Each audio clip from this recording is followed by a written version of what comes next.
သူ့ကိုတက်ချင်တဲ့ရန်သူတွေလက်ကနေလွတ်အောင်ပြေးရင်းနဲ့အဲ့ဒီလူဟာရေရင်းပြက်တစ်ခုတည်းကိုခုန်ချလိုက်ပေမဲ့ရေရင်းနေရမှာအစီအီကြောင်းလိုက်ဖြစ်နေတဲ့အမှတ်သားတွေကိုတွေးလိုက်ရတယ်အဲ့ဒီလူကဆက်စုကျင်စိတ်နဲ့လက်လန်းပြီးအဲ့ဓာတွေကိုထိကြည့်လိုက်မိတယ်ဒါပေမဲ့သူလဲထိလိုက်ရောအဲ့ဒီအမှတ်သားတွေကရွှေရောင်လင်းနှန်းတွေဖြစ်သွားပြီးသူ့ခန္ဓာကိုယ်ထဲကိုဝင်သွားတော့တာပေါ့အဲ့ဒီလူကတော့ဘာမှမထူးခြားပါဘူးဆိုပြီးအိမ်ပြန်လာခဲ့တယ်ဒါပေမဲ့အဲ့ဒီညမှာပဲအိမ်နီးနားချင်းရဲ့ကတင်အောက်မှာရွှေတန်ချိန်3000ရှိနေတယ်လို့သူအိမ်မက်လိုက်တယ်သူနိုးလာတာနဲ့ရှိသမျှပစ္စည်းအကုန်ရောင်းပြီးအဲ့ဒီအိမ်နီးနားချင်းရဲ့ပြိုပြက်လူနီးပါးဖြစ်နေတဲ့အိမ်ကိုဝယ်လိုက်တော့တာပေါ့သူကြီးမင်းခမရွာအစုံကပြိုကျလူနီးပါးဖြစ်နေတဲ့အဲ့ဒီကူဟောင်းကြီးကိုသူဝယ်လိုက်ပြီဗျလင်ကွန်ရီအဲ့ဒီနေရာမှာခွေးတောင်နေခြင်းမှမဟုတ်ဘူးအမိုးကလည်းလေတိုက်ရင်တိုးဝင်နေတဲ့အပြင်ဝင်းထဲမှာလည်းမြေတွေကနှိမ့်စင်းနေတာခက်များများပဲဟာအဲ့ဒီပတ်စံကိုပြောင်းမှုမုံဝင်ပြီးစံပြုတ်ပြုတ်တောက်ဖို့တင်ထားလိုက်တာကပိုကောင်းပါလိမ့်မယ်ကျွန်တော်ကတော့အေးတံကိုမကြောက်ပါဘူးလေတံမိုးတံခိုလုံလို့ရမယ့်နေရာတစ်ခုပဲလိုချင်တာပါကျွန်တော်ကိုစာချုပ်လေးသာလုပ်ပေးပါခင်ဗျာဟောကြည့်ကြဆိုကျွန်တော်တို့ရွာကမြေပိုင်ရှင်ကြီးပြန်လာပြီဟဲ့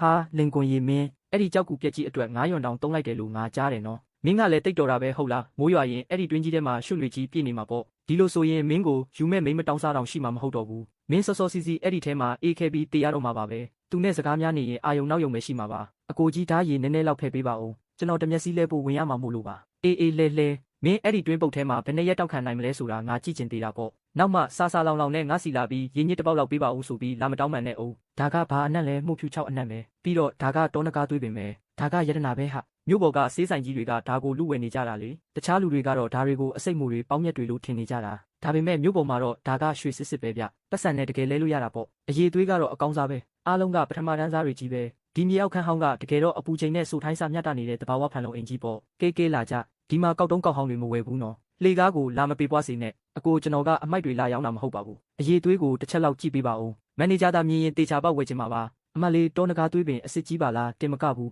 လက်ဆက်နေသေးတယ်နေအောင်တော့ကျွန်တော်အခုချက်ချင်းမန်နေဂျာကိုတွားခေါ်လိုက်မယ်ဟဲ့လူငယ်လေးမင်းရဲ့ပစ္စည်းတွေကတကယ်ကိုအကောင်းစားတွေပဲဟာတောနကားသွေးပင်က15ကီလိုနဲ့မှုဖြူ6က8ကီလိုရှိတယ်ဒီနေ့အမြင့်ဆုံးအဝယ်ဈေးတိုင်းဆိုရင်စုစုပေါင်း300ရွမ်ငါပေးမယ်နောက်လဲဒီလိုပစ္စည်းကောင်းတွေရှိရင်ငါစီတိုက်ရိုက်တာယူခဲ့ပါကျေးဇူးတင်ပါတယ်မန်နေဂျာဟေ့လာကြည့်ကြဦးဟိုလင်ကွန်မြို့ပေါ်မှာတောင်းစားပြီးပြန်လာပြီဟဲ့လင်ကွန်မင်းပေါင်မုတ်တို့ဘယ်နှလုံးရခဲ့လဲဟုတ်လားအဲ့ဒီငက်ကြီးကြနေတဲ့ရုပ်ကိုလည်းကြည့်ဦးမင်းကတော့နွားလိုယုံပြီးဖွဲလူပဲတဲလာနိုင်တာပဲမင်းရဲ့အပေါက်ပြဲနဲ့ကြောက်ကူတဲကိုသာမြန်ပြန်ပြေးပြီးကုန်းကွက်နေလိုက်ပါတော့စံကျန်းကလည်းဗိုက်ပြေတာပါပဲကျွန်တော်အတွက်စိတ်ပူမနေပါနဲ့အကိုကြီးသားကြီးကျွန်တော်ရဲ့ကန်စာတာကဒီမြေအောက်ခန်းဟောင်းထဲကနေစတာပေါ့သွားစမ်းပါလင်ကွန်ရာမင်းကတော့လူကောင်းလို့မနေချင်တော့ဘူးဆုံးဖြတ်ထားပုံပဲအမဲသားကြော်နဲ့စွမ်းဆန်ဖြူပါလားရွာလူကြီးအိမ်မှာတောင်ဒီလောက်စီးစိမ်မရှိဘူးမင်းအဲ့ဒီလေတိုက်နေတဲ့ကြောက်ကူတဲကနေရွှေတုံးတွေတကယ်ပဲတူးမိလို့လားဟုတ်လားတအိမ်သားလုံးအတွက်အလုပ်လေးတစ်ခုကူလုပ်ပေးခဲ့တာပါအဲ့ဒါနဲ့အိမ်ရှင်ကကျွန်တော်ကိုဂျုံမုတ်အနှဲငယ်ပေးလိုက်တာအလားတအပျက်စီးမခံနိုင်လို့ပါဒီလောက်အေးတဲ့ရာသီမှာကွင်းထဲကမျက်ပင်တွေတောင်အေးခဲနေတာပဲအခုချိန်မှာဘသူကနေစားအလုပ်သမားငှားမှလဲနောက်ပိုင်းမင်းကမိုးမလင်းခင်ကတည်းကတန်တရားဖြစ်เสียကောင်းတဲ့ပုံစံနဲ့ပျောက်သွားတယ်နော်မင်းကွယ်ရမှာမကောင်းတာတစ်ခုခိုးလုံနေတာတော့မဟုတ်ပါဘူးနော်